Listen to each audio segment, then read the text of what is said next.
My name is Edith.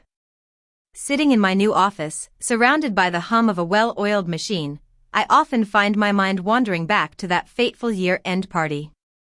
It was a night that would not only shatter my illusions of belonging but also teach me a harsh lesson about the true cost of getting even. The confrontation at the party was still fresh in my memory. I walked in with a gift, wearing the nicest clothes I could muster, a simple but clean blouse and a pair of well-pressed black pants. I had spent money I could hardly afford, excited to be part of the celebration, to feel like I was a part of something bigger. But as soon as I stepped through the door, I knew it was going to be a disaster. Andrew, the owner's nephew who had been brought in to manage the operations just 6 months ago, looked at me like I was an intruder. He was 28 years old, fresh out of business school, full of his own ideas and inflated sense of self-importance. He was standing by the food table, a drink in his hand, chatting animatedly with a group of newer employees. When our eyes met, his face hardened, and he excused himself from the group. As he approached me, I could feel the eyes of the other 20 or so people in the room on us. He looked at the gift in my hands with disdain. "You can eat outside the building," he said, not as a suggestion but as a command. My heart skipped a beat, and I thought he must be joking. But then he added, "Why would we waste a chair on you?" The room fell silent. Everyone stopped what they were doing and stared. It wasn't out of sympathy for me, they were all waiting to see how I would react. I looked around at the faces of my so-called colleagues. There was Lisa, who I had trained when she started, but she had a knack for slacking off and skipping work. And then there was Tom, who always managed to shift the blame onto others when things went wrong. I had been working at this warehouse for 4 years. It had started as a temporary job to help me get back on my feet after a bitter divorce. I was left with a 6-year-old son, Jake, to raise on my own. This job paid enough to keep a roof over our heads and food on the table. I knew the ins and outs of the place like the back of my hand. I was the one who knew which products went into which boxes, and how to pack them efficiently without wasting space. Things had started to change when Andrew arrived. At first, it were small annoyances. He gave me an old, slow-functioning packing machine that everyone else avoided because it broke down constantly. When I asked for a replacement, he told me I needed to be more adaptable. Then, he changed my work schedule, forcing me to come in earlier and leaving me to scramble for someone to take care of Jake before school. He justified it by saying that everyone had responsibilities.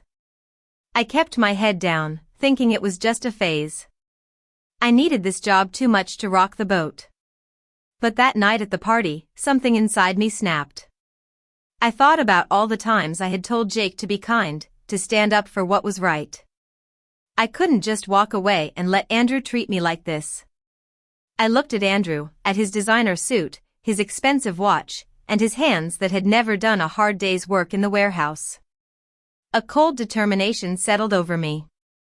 "Check under your plate," I said calmly, with a smile on my face that masked the storm inside me.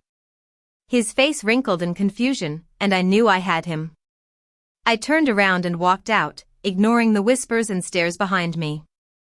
As I pushed through the doors and walked past the rows of boxes waiting to be shipped, I felt a strange sense of power.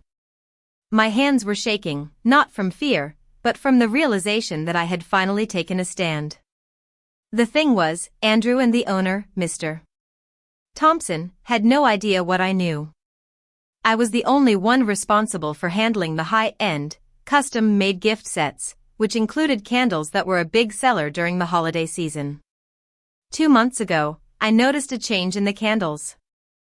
The supplier had switched an ingredient to cut costs, and although the candles still smelled good when first lit, burning them for more than an hour released a chemical that could make people nauseous. I knew that Andrew and Mr. Thompson were aware of the problem because I had seen the internal memos they left lying around. Instead of pulling the product, they decided to sell off the current stock and quietly switch back later. They even paid bloggers to take down negative reviews and keep quiet. For 2 weeks before the party, I had been preparing. I printed out cards detailing the ingredient change, the name of the new supplier, and the internal discussions about covering up the problem. I placed one under every plate at the party, including Andrew's and Mr.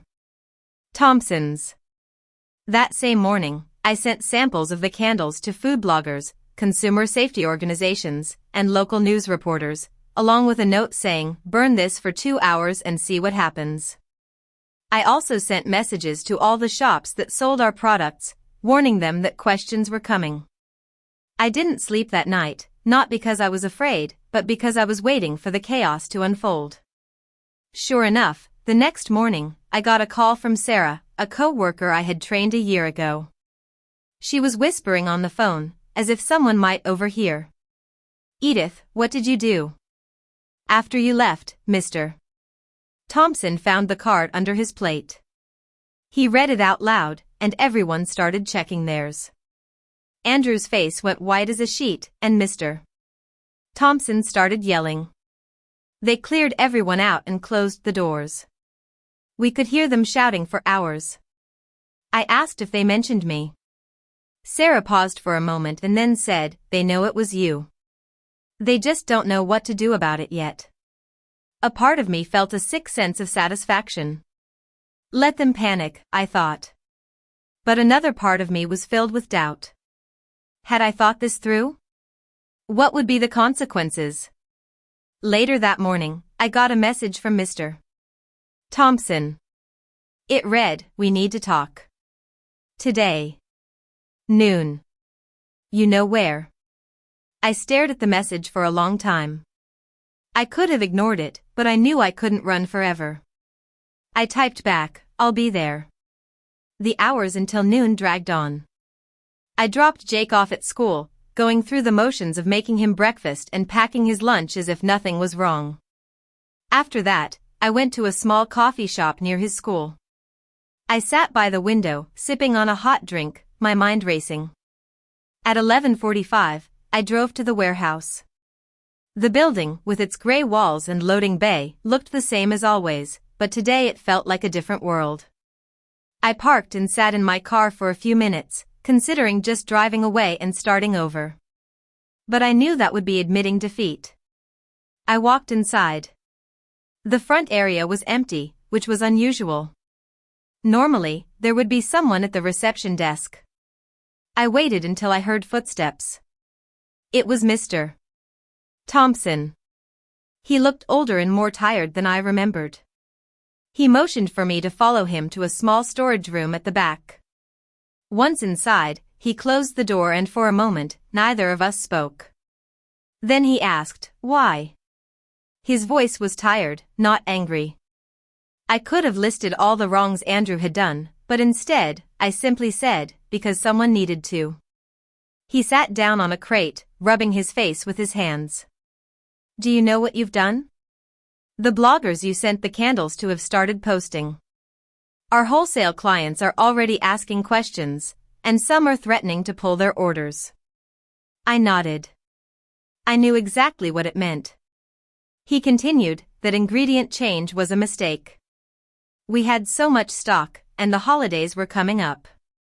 I thought we could sell it off without anyone getting seriously hurt. And Andrew, he's my nephew.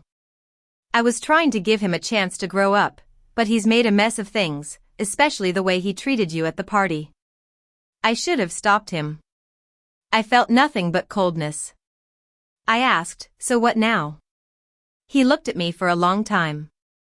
"I can't have you here anymore, you know that. But I'm not going to call it sabotage.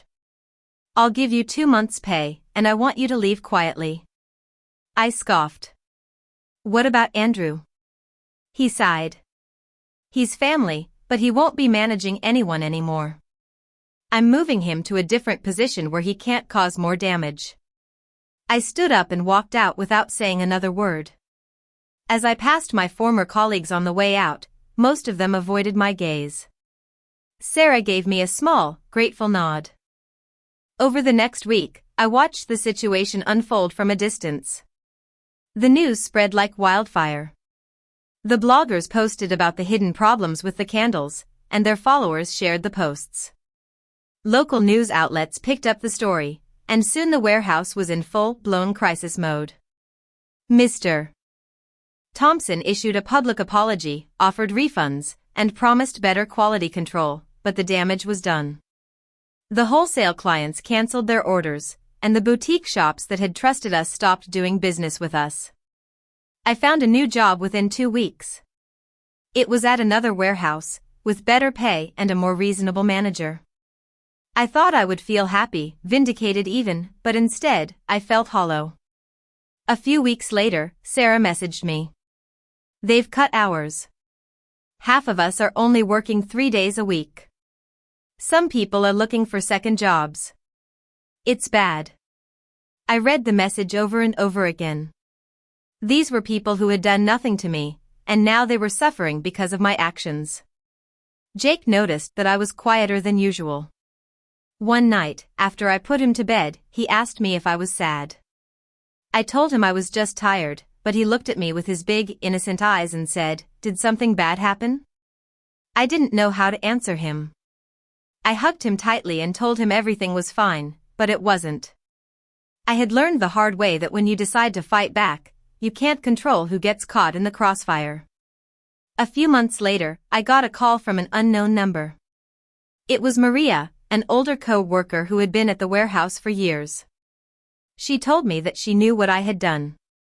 I braced myself for the worst, for the accusations and blame. But instead, she said, "I know what happened to me wasn't fair. I lost my job, and it's been a struggle. But it wasn't your fault. I saw the way things were going there for a long time. The company was built on cutting corners, and it was bound to fall apart. You just sped up the process." Her words were a bittersweet relief.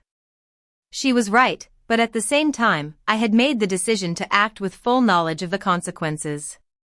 For months after the party, I saw Andrew.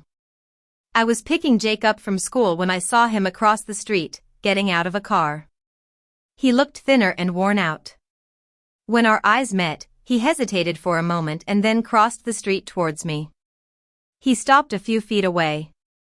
"My uncle sold the business last month. I lost my job. I know I was terrible to you at the party. I was trying to prove myself, and I picked the wrong person. I'm sorry. I didn't know what to feel. I had expected to feel satisfaction, but all I felt was tiredness." I simply nodded and said nothing. Jake ran out of the school gates and jumped into my arms.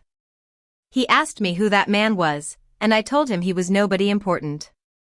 But it was a lie. Seeing Andrew was a reminder of the painful lesson I had learned. 6 months after the party, I was trying to move on. My new job was stable, and Jake was happy at school. But I couldn't stop thinking about the former co-workers who had lost their jobs or had their hours cut. I decided to do something. I started looking for job openings in other warehouses, places that were known for treating their employees well. When I found them, I reached out to Sarah and asked her to spread the word. A few people thanked me, and a couple even got interviews and were hired. It wasn't much, but it was something. Jake asked me one day why I was spending so much time looking for jobs for other people. I told him I was trying to help some friends. He smiled and said, "That's nice, Mama." A year later, the warehouse that had bought out Mr. Thompson's business reopened under a new name. I heard that they treated their employees better and had stricter quality control. I don't know if any good really came out of all that had happened. I've changed since then. I don't stay quiet when something is wrong, but I also don't assume that the only way to fight is to burn everything down. Jake is 7 years old now, and he's growing into a kind and brave boy. When he asks me how to deal with someone who is being mean to him, I tell him that standing up for himself is important, but so is thinking about the consequences of his actions. I still struggle to forgive myself for the pain I caused to innocent people. But I hope that one day, I'll be able to let go of the guilt and remember that sometimes, the road to justice is not as straightforward as we'd like it to be.